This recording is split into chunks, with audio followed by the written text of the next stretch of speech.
أعوذ بالله من الشيطان الرجيم.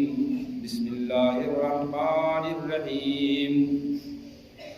قل أبالله وآياته ورسوله كنتم تستهزئون.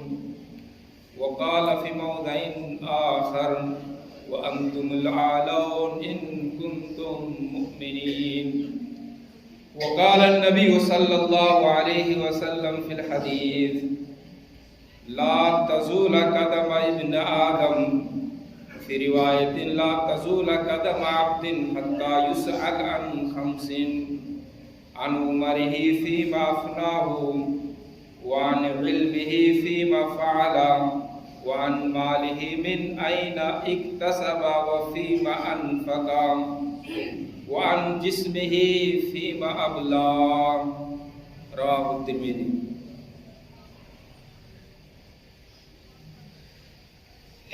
دینی ملی بھائیوں، بزرگوں، دوستوں اور حاضرین جمعہ، اس سے پہلے کہ میں اپنے خطبے کا آغاز کروں، چند ضروری اور گزارشات میرے مسلح بھائیوں سے ہے. پہلی بات یہ ہے کہ مسجد میں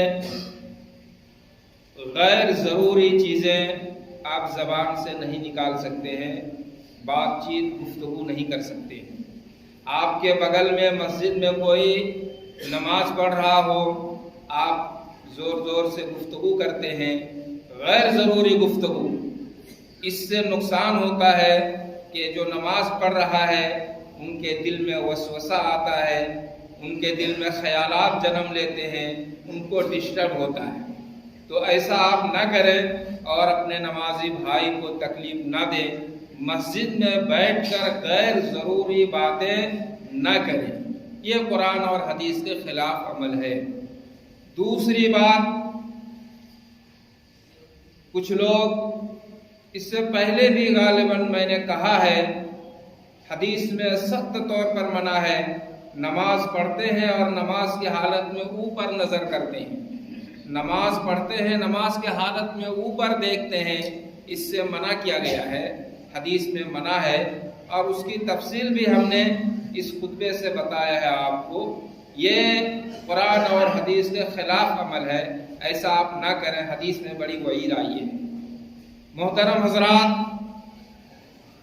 قرآن کریم کی ہم نے آیت پڑھی ہے 2 جگہ سے، اور ترمذی شریف کی ایک حدیث پڑھی ہے.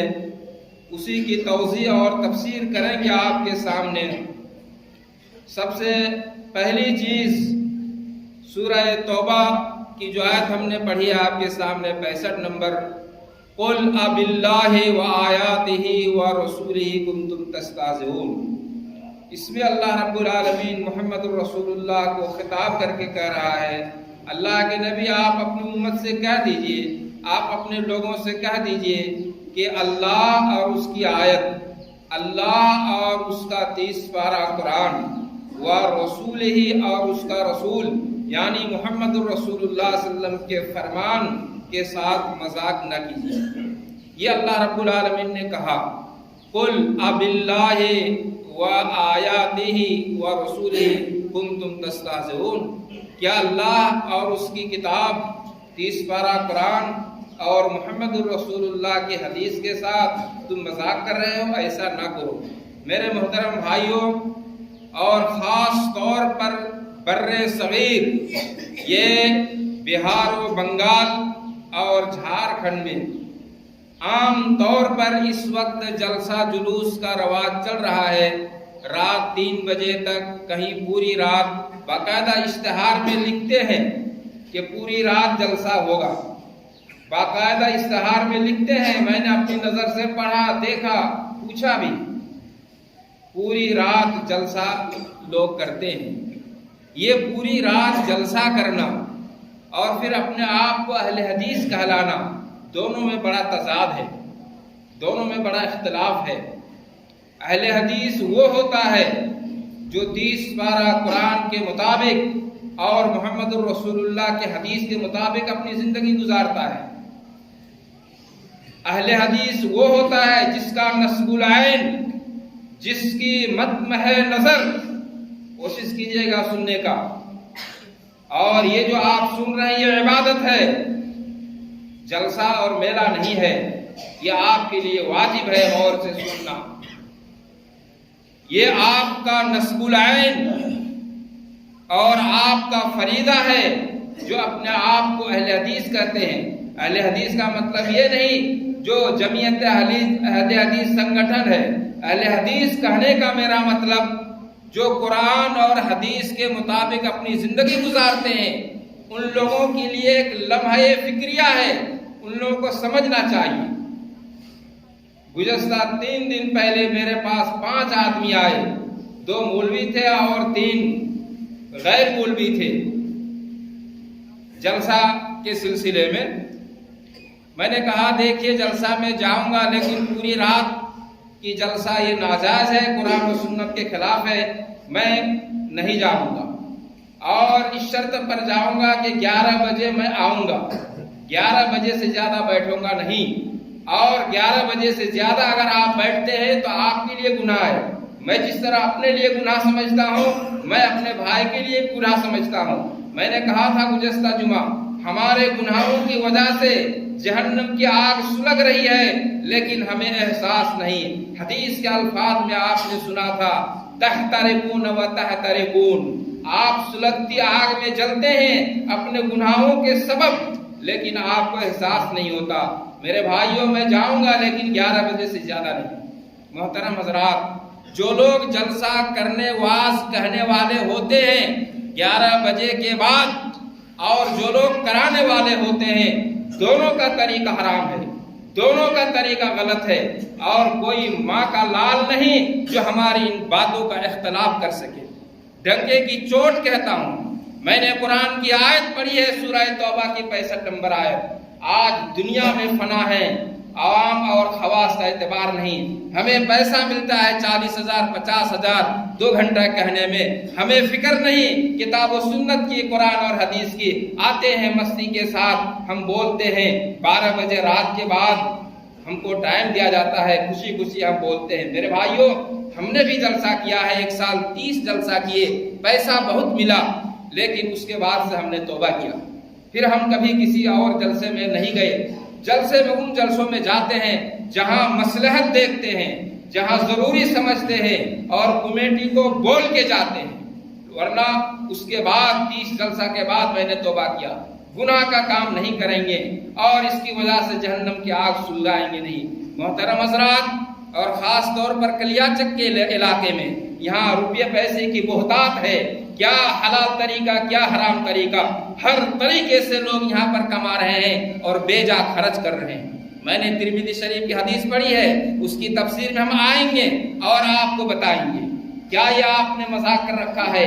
اللہ تعالیٰ کہہ رہا ہے قل، محمد آپ کہہ دیجئے اب اللہ و آیاتہ و رسولہ کنتم تستہزئون، کیا تم اللہ کے ساتھ اور اس کے 30 پارہ قرآن آیات کے ساتھ اور محمد الرسول اللہ کی حدیث کے ساتھ مذاق کر رہے ہو؟ یہ میلہ لگا رہے ہو؟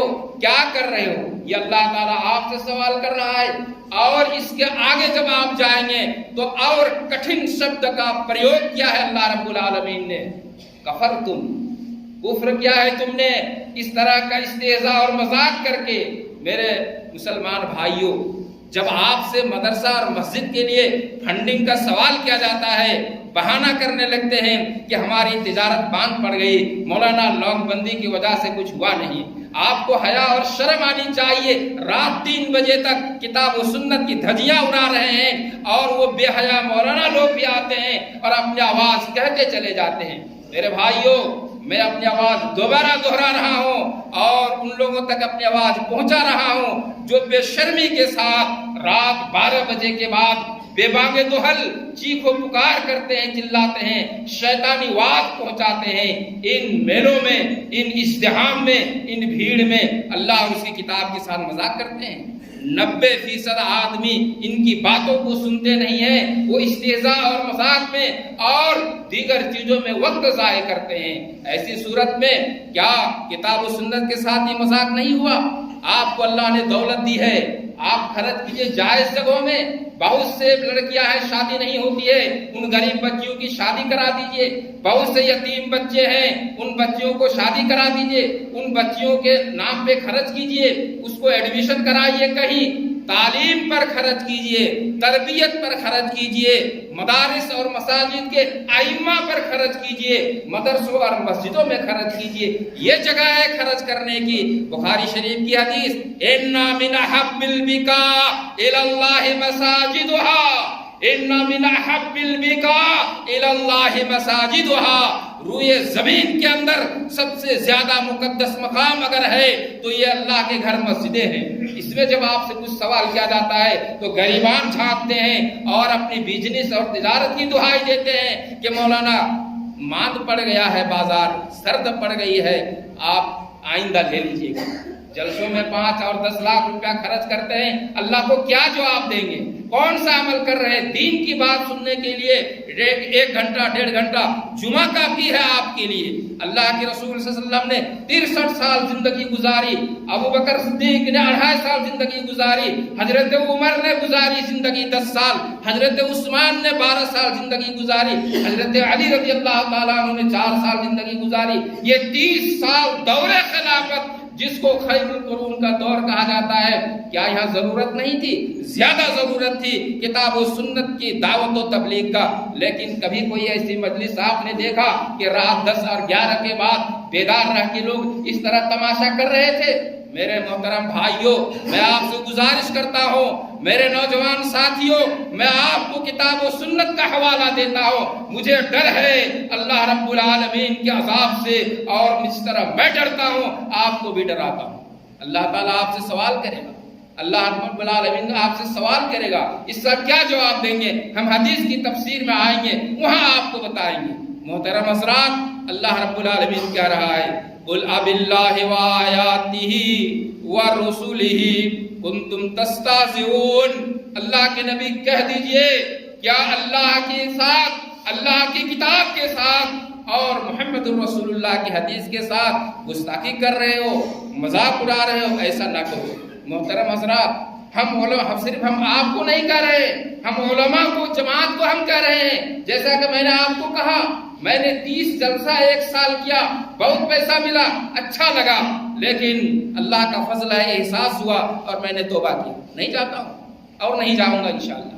اگر کہیں گیا تو کوئی مصلحت ہے اس لیے جاتا ہوں، لیکن 11 بجے سے نہیں۔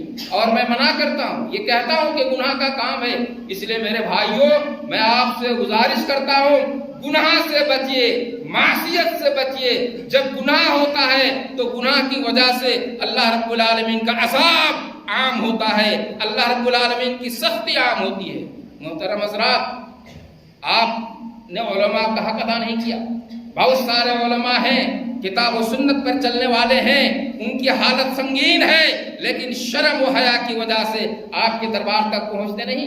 سورہ بقرہ میں ہے، من التعفف، پاک دامنی، اور پاک دامنی تعفف ان کے اندر اتنی ہے کہ وہ آپ کے دروازے تک پہنچ نہیں سکتے۔ ان کی خبر گیری آپ کا حق ہے۔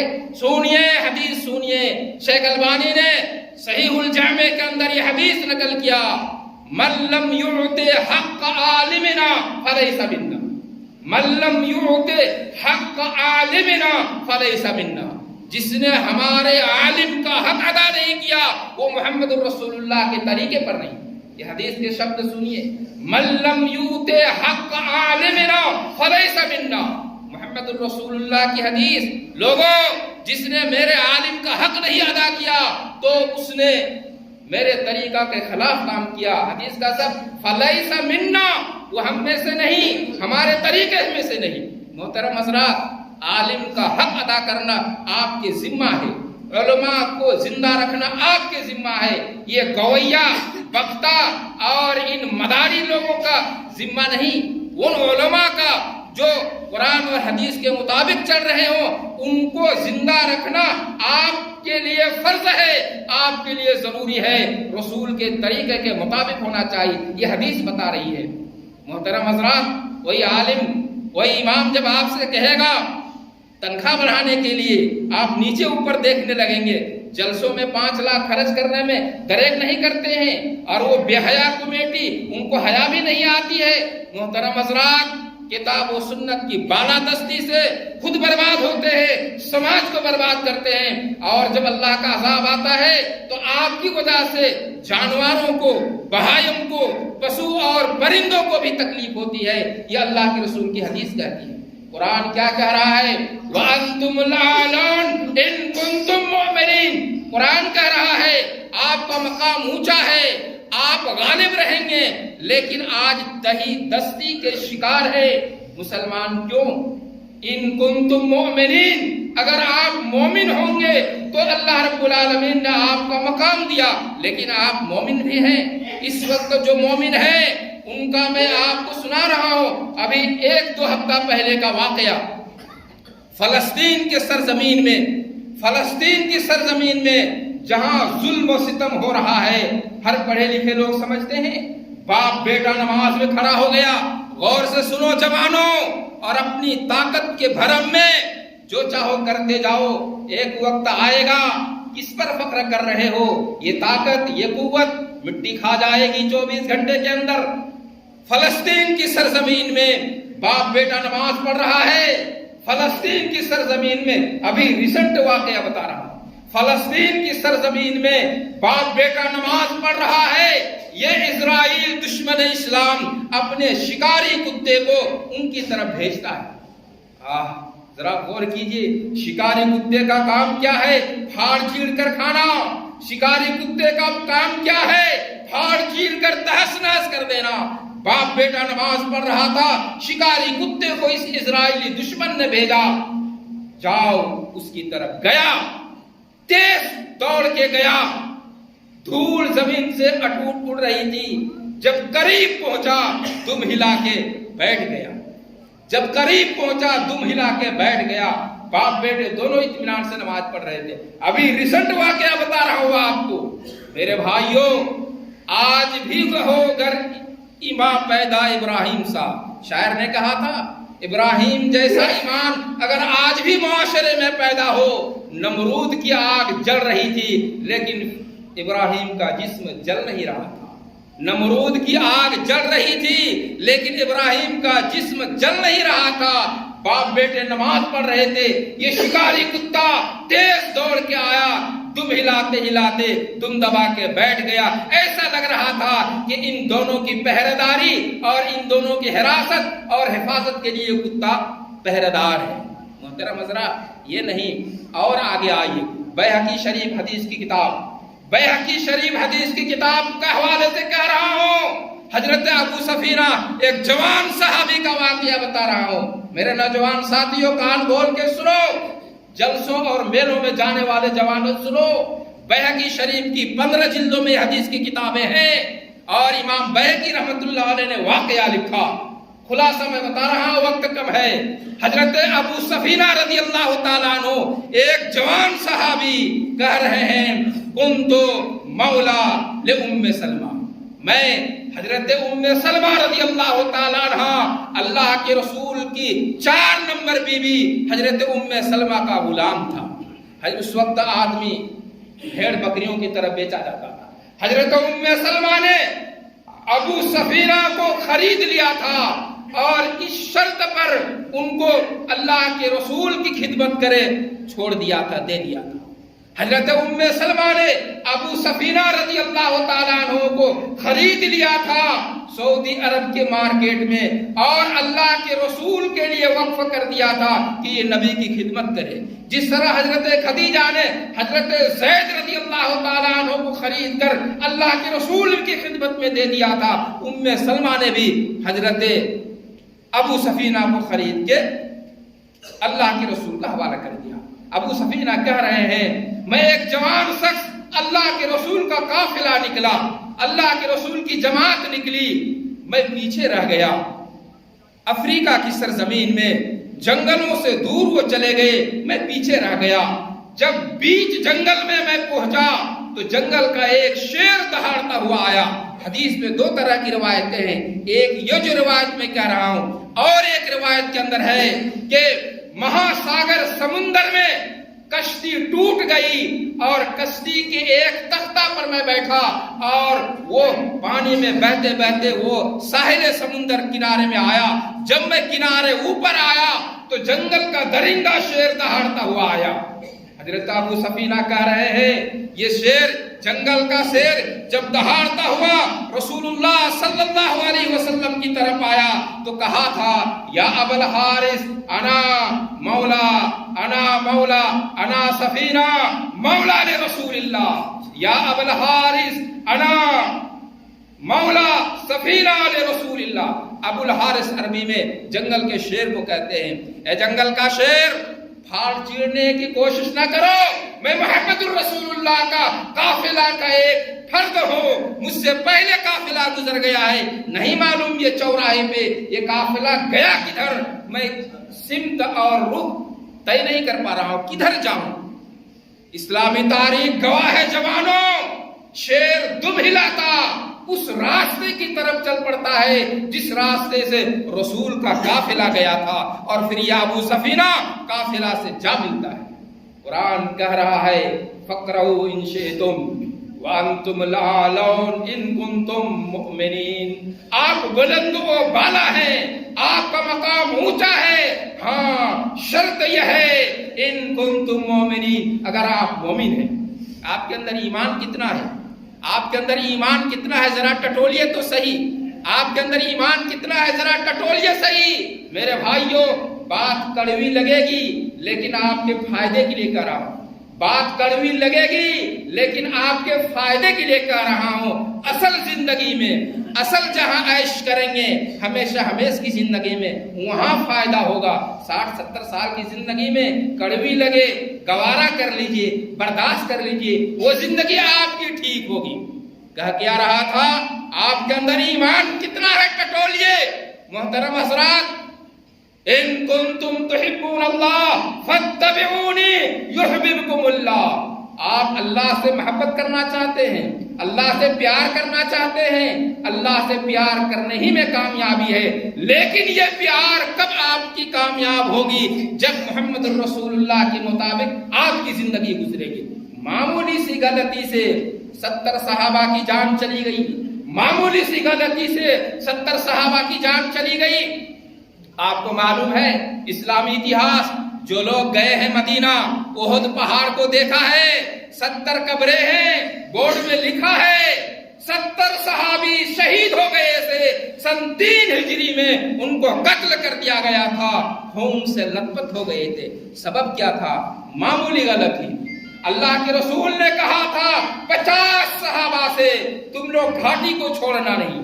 اللہ کے نبی نے کہا تھا 50 صحابہ سے ہم لڑیں گے، مریں گے، جیئیں گے، کچھ بھی ہو، لیکن تم اس گھاٹی کو چھوڑنا نہیں. لیکن جب لوگوں نے دیکھا کہ لڑائی جیت رہے ہیں مسلمان، گھاٹی چھوڑ کر وہ بھی آگے مال غنیمت میں شریک ہو گئی. نتیجہ یہ ہوا دوسری طرف سے ابو سفیان کا لشکر حملہ آور ہوا، 70 صحابہ کرام شہید ہو گئے، قتل کر دیے گئے. معمولی غلطی تھی. وہ کیا تھی؟ اللہ کے نبی نے کہا تھا خبردار گھاٹی چھوڑنا نہیں. لیکن دیکھا اب تو ہم جیت گئے، مسلمان تو جیت گئے، گھاٹی چھوڑ کے اللہ کے رسول کے ساتھ مل گئے. نتیجہ کیا ہوا؟ 70 صحابہ کرام گردن مار دیے گئے، ذبح کر دیے گئے، قتل کر دیے گئے. محترم حضرات، رسول کی نافرمانی، معمولی نافرمانی سے کتنا بڑا بھیانک اور کتنا بڑا سنگین حادثہ ہوا. 70 صحابہ کرام کے آج بھی قبر وہی ہے، حاجی لوگ دیکھ کے آئے ہیں. محترم حضرات، معمولی غلطی کا یہ نتیجہ. آپ کیا کر رہے ہیں؟ تھوڑا محاسبہ کیجئے، آپ اپنی زندگی کا محاسبہ کیجئے. ان اللہ اعزنا بالاسلام فلا نبتغي العزة بغیرہ. اللہ نے ہمیں اسلام کی وجہ سے عزت دی ہے. اسلام کے دائیں بائیں جھانکنے کی ضرورت نہیں. کس نے کہا تھا؟ عمر بن خطاب نے کہا تھا جن کے اسلام لانے سے ارقم بن ارقم کے گھر سے اسلام خانہ کعبہ کو پہنچا. جس دن حضرت عمر نے اسلام لایا تھا ایک طرف امیر حمزہ سید الشہداء جو جنگ احد میں مارے گئے، شہید ہو گئے، ہندا نے ان کا کلیجہ نکال کر چبایا، نگلنے کی کوشش کی لیکن نہیں نگل سکے، زمین میں ڈال دیا۔ یہ حمزہ ایک طرف تھے سید الشہداء، ایک طرف حضرت عمر تھے، اور اسلام کا قافلہ خانہ کعبہ میں پہلی بار آ رہا تھا، اسی لیے ان کو فاروق کہا جاتا ہے، یعنی حق کو اور باطل کو الگ کرنے والا فاروق۔ محترم حضرات غور کیجئے، محترم حضرات غور کیجئے، اللہ حضرت عمر فاروق نے کیا کہا؟ اعزنا اللہ بالاسلام، اللہ نے ہمیں اسلام سے عزت دی ہے، فلا نبتغی العزت بغیرہ، اس کے غیر میں عزت ہم کیوں تلاش کریں گے؟ محترم حضرات آج ایک اینکر کے پیچھے، یہ وقتا نہیں ہے، یہ اینکر ہیں، ڈانس کرنے والے ہیں، کتنے حدیثیں پڑھتے ہیں، وید پڑھنے والے، گیتا پڑھنے والے، الگ مقام ہے تمہارا۔ اللہ کے نبی کی ایک حدیث اور اسی پر بات ختم۔ رسول اللہ صلی اللہ علیہ وسلم کے زمانے میں حضرت عمر رضی اللہ تعالیٰ عنہ، اصل وشے پر ہم ٹچ ہی نہیں کر سکے، حضرت عمر رضی اللہ تعالیٰ عنہ کا واقعہ، رسول اللہ صلی اللہ علیہ وسلم کے سامنے وہ تورات پڑھ رہے ہیں، رسول اللہ صلی اللہ علیہ وسلم کے سامنے زبور پڑھ رہے ہیں، اللہ کے رسول کا چہرہ پیلا ہو گیا۔ حضرت عمر رضی اللہ تعالیٰ عنہ تورات اور زبور پڑھ رہے ہیں، اللہ کے رسول کے زمانے میں اللہ کے رسول کا چہرہ سرخ ہو رہا ہے۔ اللہ کے نبی نے دیکھا، اللہ کے نبی کی طرف دیکھا، حضرت عمر نے، کیا ماجرا ہے؟ اللہ کے نبی کیوں آپ غضبناک ہو رہے ہیں؟ کہا عمر یہ 30 پارہ قرآن ہوتے ہوئے کیا پڑھ رہے ہو؟ قرآن آنے کے بعد تمام شریعت منسوخ ہو گئی، ختم ہو گئی، اس کی اب ضرورت نہیں، کیا پڑھ رہے ہو؟ حضرت عمر سمجھ گئے، کہا رضیت باللہ ربا وبالاسلام دینا وبمحمد صلی اللہ علیہ وسلم نبیا ورسولا۔ 3 مرتبہ صبح شام پڑھا جاتا ہے، حدیث میں ہے 3 مرتبہ صبح شام اس کو پڑھا جاتا ہے، حکم ہے رضیت باللہ ربا، اللہ کو رب مان کر خوش ہو گیا، رضیت باللہ ربا وبمحمد صلی اللہ علیہ وسلم رسولا، محمد کو رسول مان لیا، رب مان لیا، اب 30 پارہ قرآن کے علاوہ کہیں نظر نہیں جائے گی، اللہ کے نبی رسول مان لیا، اب کہیں دوسری طرف نگاہ نہیں جمے گی۔ رضیت باللہ ربا وبالاسلام دینا وبمحمد صلی اللہ علیہ وسلم نبیا۔ محترم حضرات سمجھنے کی ضرورت ہے، عمل کا ہے، عمل کا دور ہے، عمل کیجئے، اصل زندگی کو عیش والی زندگی بنائیے جہاں موت نہیں آئے گی اس موت کے بعد، اور یہ تو 70 سال کے بعد مریں گے، مٹی کھا جائے گی، اس کی فکر کیجئے۔ اقول قولی ھذا واستغفر اللہ لی ولکم ولسائر المسلمین۔